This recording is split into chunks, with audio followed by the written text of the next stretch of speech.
Hi mga mare! For today's video, ayan at nakita nyo ang daming grocery sa harap ko. Syempre, every payday ng partner ko talaga nag-grocery kami. Good for 2 weeks na nga pala siya. Minsan nga hindi pa.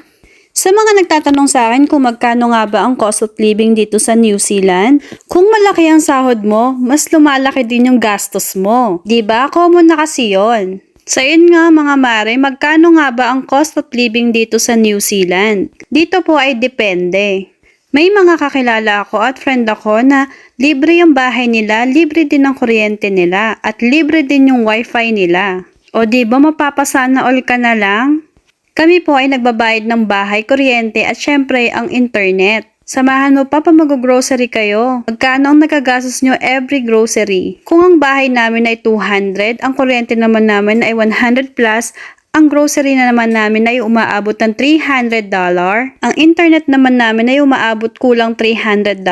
At syempre may mga others din kaming binabayaran. Ang tanong, nakakaipon pa ba kayo? Ang sagot ko po sa ngayon ay hindi. O siya mga mare, see you on part 2 na lang po. Thank you for watching. Bye-bye!